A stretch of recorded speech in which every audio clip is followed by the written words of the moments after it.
World over, no nation has ever created employment for all its citizens. Neither did all jobs created in a given nation are given to only citizens. It's upon this that now world over there is exportation of labor to given nations and more so to developed nations in the Arab world. Uganda is one of those nations that does export labor to other nations after signing agreements with nations like Saudi Arabia, United Arab Emirates, among others, and such agreements have helped government bridge the unemployment gap. This has not only helped government but also those Ugandans who have worked there, acquiring skills that have later been passed over to Ugandans once they return home. The above remarks have exclusively been elaborated to Channel 44 by the spokesperson of the Uganda Association of External Recruitment Agencies, Ronnie Mukundane, saying these sectors helped also raise over $700 million. Who are receiving, or Ugandans were remitting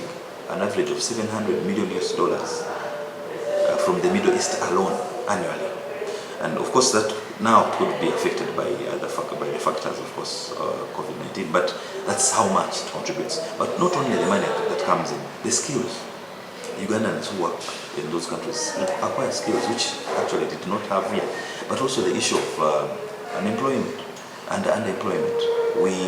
This sector has helped the government. It's a government program, yes, but has also helped reduce the burden of unemployment on the government of Uganda, among the others that Uganda closed down the airport in March last year due to the COVID-19 pandemic, and this saw the export of external laborers stopped. And this had lots of challenges, including a bulk of people applying for passports, hence giving those external laborers wanting passports to wait until June if they are to fly out, even after they opened up the airports. COVID-19, and that has created a bit of big numbers when they reopened.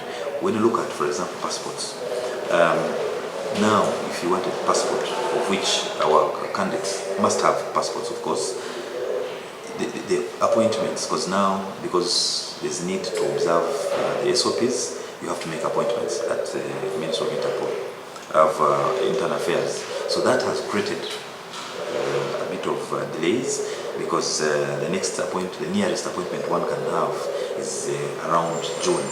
And we all know that the old passport is being phased out, so for any other travel, one will need a new passport. However, there are scenarios also where Ugandans wishing to fly out for work by recruitment agencies before they are given visas and accorded jobs in a given nation. Ronnie Mukundane explains why this is so in companies in a country like Uganda. A Ugandan company gets in touch with an agent in Dubai for the available jobs, say security, cleaners in Qatar or Dubai, depending on where they are available.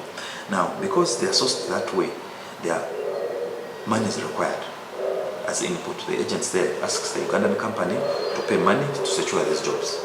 It can depend on the amount and also the salary the person is going to earn. Now, it's only logical that the Ugandan company will pass this burden to the intending or candidate who wants to go and work. Now, that's how the issue of companies asking for money comes about.